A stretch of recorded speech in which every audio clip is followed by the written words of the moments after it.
ہر طرح کے طبقے میں، وہ فوج میں بھی ہیں، اسٹیبلشمنٹ بھی ہیں، وہ بیوروکریسی میں بھی ہیں، وہ سیاستدانوں میں بھی، سرمایہ داروں میں بھی، جاگیرداروں میں بھی ہیں، وہ پاکستان کے لیے کام کر رہے ہیں، قوم کے لیے کام کر رہے ہیں۔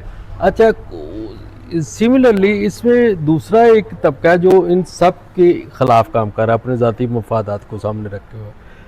اب اگر آپ وکیل انجم کی کتاب سیاست کے فرعون جو ہے اس میں آپ دیکھیں تو اس میں یہ دکھایا گیا ہے کہ سرمایہ دار، جاگیردار، اس کے ساتھ آگے فورسز کے لوگ، بیوروکریسی اور ساتھ مذہبی جماعتیں، یہ سارے اکٹھے ہو کے، اور ان کے ساتھ بیوروکریسی کی رشتہ داریاں طاقت کے لیے، بیوروکریسی کی رشتہ داریاں سیاستدانوں میں بھی ہیں، سرمایہ داروں میں ہیں، جاگیرداروں میں بھی ہیں، اور جاگیرداروں نے باقاعدہ اپنی بیٹیاں یا بیٹے دیے ہیں ان سے کہ حکومتی عہدے دارہ تگڑے لوگوں کو، یہ طاقتور، مزید طاقتور ہونے کے لیے، اور بیوروکریٹس جو غریب گروہ کے، انہوں نے امیر فیملی میں شادیاں کی ہیں تاکہ ان کو ایک اچھی فوٹیج مل سکے اور وہ عزت سے کام کر سکے۔ یہ تو ان سب کی ضرورت ہے، طاقتور اشرافیہ کے لوگوں کی، آپس کی، ایک دوسرے کی۔ ان سب کو مذہبی جو ضرورت ہے اس کے لیے مولوی چاہیے، اس کے لیے انہیں ایک مذہبی عالم کو اپنی سپورٹ کے لیے وہ بھی اپنا حصہ لے کے ساتھ شامل ہے۔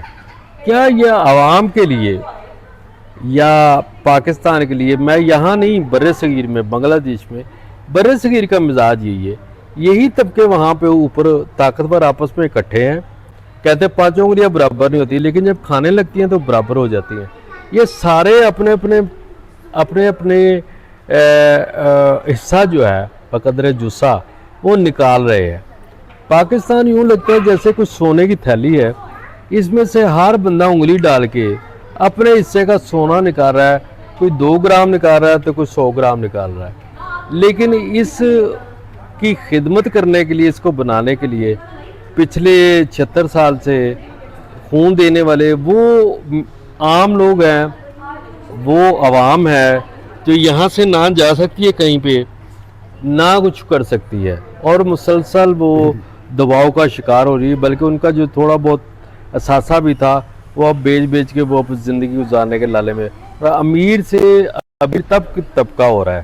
یہ جو 2 طبقات ہیں پاکستان کے اندر ہی، ایک پاکستان سے محبت کرنے والا، خدمت کرنے والا، اس کے لیے سروس کرنے والا ہے، اور ایک اس کو لوٹنے والا ہے، دشمن کا اعلیٰ کار ہے، نقصان پہنچانے کے لیے ذاتی مفادات کو ترجیح رکھتا ہے قومی مفادات کے۔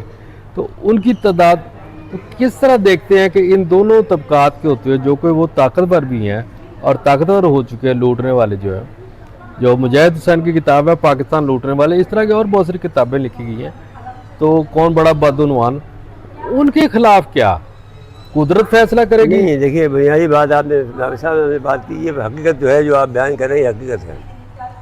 پاور پالیٹکس میں یہی ہوتا ہے، جب بادشاہت بڑی ہوتی ہے تو بادشاہ کے ارد گرد جو لوگ ہوتے ہیں وہ کوشش یہ کرتے ہیں کہ بادشاہ کے قریب کے لوگوں کی ساتھ میں اپنے بچوں کو شادی کر لیں۔ ان کو بھی لڑکوں کی فطری ضرورت ہوتی ہے، کوئی خوبصورت ہوتا ہے گھر کا غریب بچہ، کوئی لڑکی خوبصورت ہوتی ہے امیر، کوئی غریب کو خوبصورت ہوتی ہے تو بچہ امیر ہوتا ہے، تو جو یہ چلتا ہے یہ قصہ، اور یہ صدیوں سے چلا آ رہا ہے، کوئی اس میں فرق نہیں ہے۔ اب مسئلہ یہ ہے کہ جو بات آپ کر رہے ہیں، نظریاتی بات کر رہے ہیں، کہ وہ قائد اعظم کے انتقال کے بعد میں قائد اعظم صاحب نے اپنی تقریر میں ایک دفعہ کہا تھا کہ دیکھیے صاحب، دیکھیے جو کلکتہ میں سے کہا کہ دیکھیے میں کلکتہ میں سے لے کر یہاں تک سفر کر رہا ہوں، میں بوڑھا آدمی ہوں، میں اس وقت جو ہے وہ میں اس لیے نہیں کر رہا ہوں کہ یہاں پر یہ جاگیرداروں کو اور ان کو جو کہ یہ جو لوٹ رہے ہیں، یہ جو جوک بنے ہوئے ہیں، میں ان کے لیے کام نہیں کر رہا ہوں، میں ان کو ختم کروں گا۔ تو وہ ٹھیک ہے، لیکن مطلب یہ ابھی بھی ہم یہ کہتے ہیں کہ انسپائٹ آف آل دس، دیکھیے پاکستان نیوکلیر طاقت بھی بنا، پاکستان اس کے باوجود بھی بھٹو صاحب نے جو کچھ بھی کیا، کہ جو ایوب صاحب نے جو بھی ترقی کی تھی وہ سب نیشنلائز کر کے تباہ کر دیا ان کو، کوئی بھی وجوہات ہو، لیکن ہم یہ کہنے بھی کیا، لیکن پھر اسی آدمی نے ایٹم بم بھی بنوایا، اسی اب عجیب و غریب ملک ہے یہ۔ اور پھر وہ ضیاء اللہ کا آگے ایک عجیب سا آدمی جو کہ بہت زیادہ جنرل سے زیادہ سیاستدان تھا، یعنی جو سب سے بڑا سیاستدان جو کہا جائے تو پاکستان کا حکمران جو تھا وہ ضیاء الحق تھا. وہ اس کا پتہ نہیں چلتا تھا. جیسے کہ اب ٹرمپ تو کھلا ڈلا بدماش نظر آتا ہے, وہ نظر نہیں آتا تھا, لیکن وہ اس نے جاسوسی کی ایسا نظام بنا دیا تھا انڈیا کے اندر بھی. کوئی شترو گنج بن گیا ان کا, کہیں کوئی بن گیا, کوئی اس طرح سے. وہ بڑا عجیب و غریب زندگی اس سے آدمی نے گزاری, اور ایٹم بم بن گیا 84 میں. اس میں تو کچھ بات نہیں ہے. یہ قدیر صاحب نے, ڈاکٹر قدیر خان نے مجھے خود بتایا. وہ میرے ماتھا چوما ضیاء الحق نے جب ہمیں لیٹر دیا میں نے, اور میں ریکارڈ کرا لیا, ریکارڈ دے کر اس کو سائن بھی کرا لیا ان سے, اور کہا ہم دھماکہ کرنے کے قابل ہو گئے. ایٹم بم بن گیا. یورینیم بنتا ہے U-235. جب ہم اس کو بریک کرتے ہیں ایٹم کو, تو اس کا جو حصہ ہوتا ہے U-235 ہوتا ہے, تو یہ وہ انرچ ہو جاتا ہے, ایٹم بم بنانے کے قابل ہو جاتا ہے. تو جو ہمارے جو سینٹریفیوج ہوتے ہیں وہ گھومتے رہتے ہیں.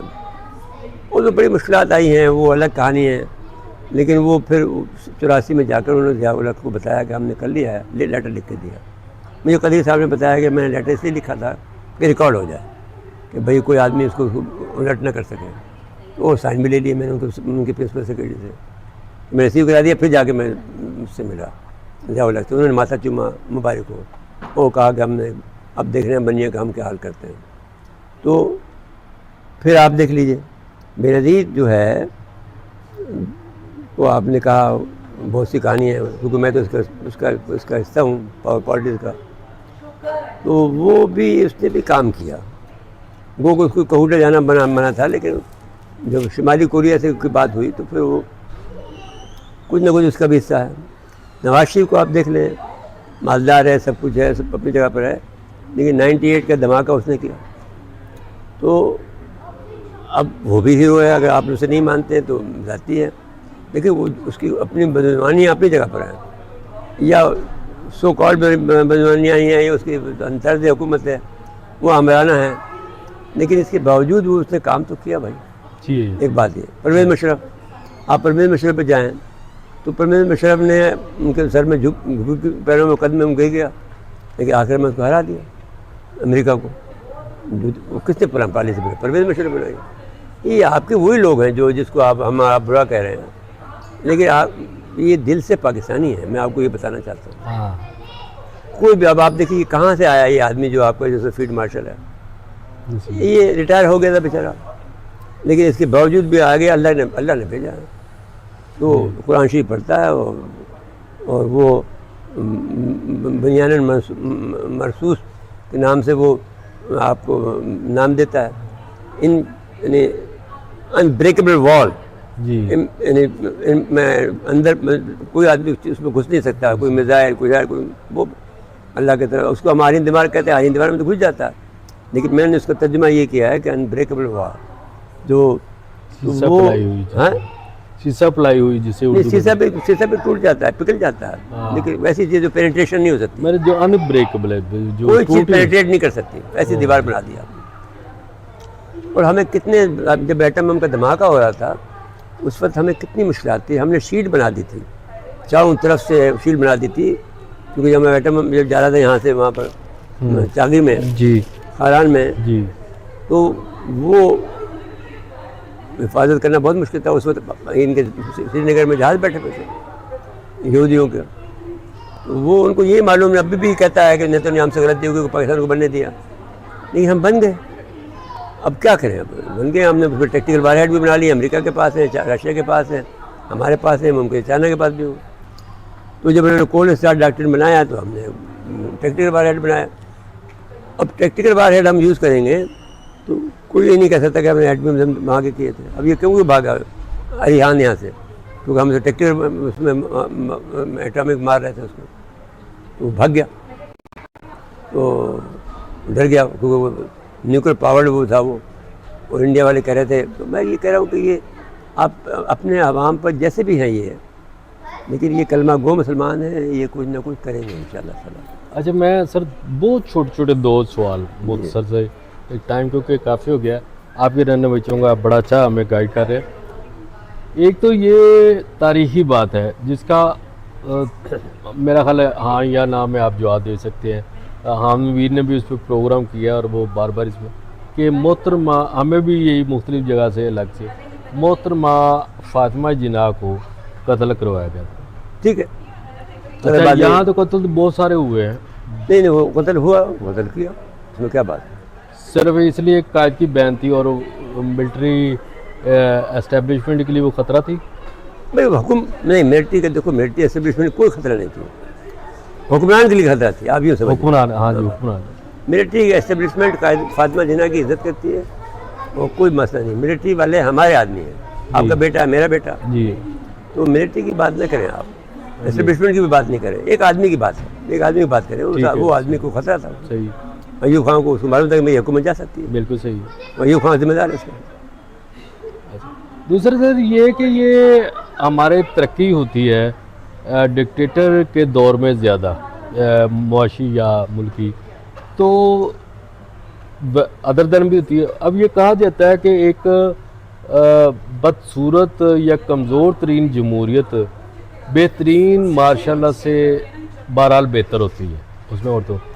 لیکن دوسری طرف یہ ہے کہ اس سرزمین پر یہ سب سے زیادہ، ہم بھی انڈیا کے ساتھ ہی آزاد ہوئے ہیں، وہاں بھی کرپشن یہ سب کچھ مسائل ہے، لیکن اس سرزمین کو جمہوریت کو زیادہ اچھی راس نہیں ہے یا چلنے نہیں دیتی. دیکھیے بات یہ نہیں ہے، بات یہ ہے کہ اسلام میں جمہوریت نام کی کوئی چیز نہیں ہے.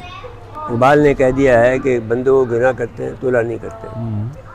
تو اسلام میں جمہوریت کی بات صحیح ہے کہ انہوں نے تو یہ کیا تھا کہ پورے جو زمینداری نظام تھا اور جو جاگیرداری نظام تھا اس کو پہلے دن ختم کر دیا تھا. اور بیرون الزام بھی لگایا کہ جناح زائدہ نقاب کے حامی ہیں.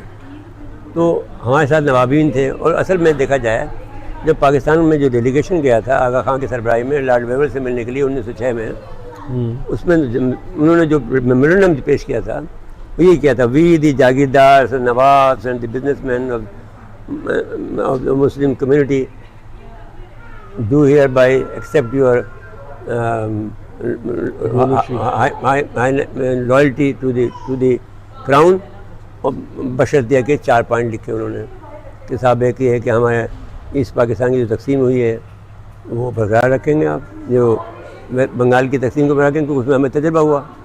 بنگال کو بنانے میں بنگال کی جو تقسیم تھی اسی نے تو ہمیں پاکستان بنایا نا. تجربہ ہمیں حاصل ہوا کہ حکمرانی کیسے ہوتی ہے. مسلمانوں کی مقصد تھی وہاں پر، سروردی حکمران تھے وہاں کے، وزیر اعظم تھے. تو وہ برقرار رکھیں گے. لارڈ ویور نے ایکسیپٹ کر لیا. اس نے کہا جی ہمارے لوکل باڈیز کے لیے جو الیکشن ہے وہ آپ ہمارا الگ سپریٹ کر دیں. انہوں نے سپریٹ کر دیا. انہوں نے کہا صاحب آپ پریوی کونسل میں ہمارا 2 ممبر لے لیں. انہوں نے لے لیے. قائد اعظم بھی ممبر ہیں. انہوں نے کہا ہمارے 2 جج لے لیں. انہوں نے کہا 2 لے لیے. ایک مدراس سے تھا، ایک ہمارا پنجاب سے تھا. تو ہمارا معاہدہ ہم نے جا کر سمویر 1906 تک میں 99 سال بعد میں ہم نے جا کر ان کو مانا ہے. 90 نہیں، 1857 اور 6 وہ لگا لیں تو 60 سال سمجھ لیجیے. تو 60 سال بعد 62 سال بعد میں ہم نے ان کو مانا ہے، ہم سبجیکٹ بنے. تو جو گیپ آیا ایجوکیشن کا ہمارا، وہ گیپ آج بھی برقرار ہے کہ انڈیا میں ہمارے زیادہ ترقی یافتہ ہیں. کیونکہ اس زمانے میں ہم تو فارسی پڑھنے والے لوگ تھے نا. تو اب ہم صحیح کچھ اللہ تعالیٰ جنت نصیب کرے. کچھ محمد کالم بنا کر وہ کہا کہ بھئی اگر تمہیں آئندہ جانا ہے، ترقی کرنا ہے تو یہ زبان سیکھو جو حکمرانوں زبان ہے. تو وہ پہلے سیکھ گئے تھے انڈیا والے. تو 1878 میں 45 مسلمان پاس ہوئے تھے، گریجویٹ ہوئے تھے، اور ان کے 1300 ہو گئے تھے. تو یہ ڈفرینس آج بھی موجود ہے. وہ ان کی ترقی بہت ہے، وہ ہر جگہ پہ سوچا ہے. لیکن اس کے باوجود بھی پاکستان کوئی بری حالت میں نہیں ہے. آپ دیکھ لیجئے کہ جو صورتحال جو بھی آپ کر لیں، انڈیا کے اندر 80% آبادی جو ہے سطح غربت سے نیچے ہے.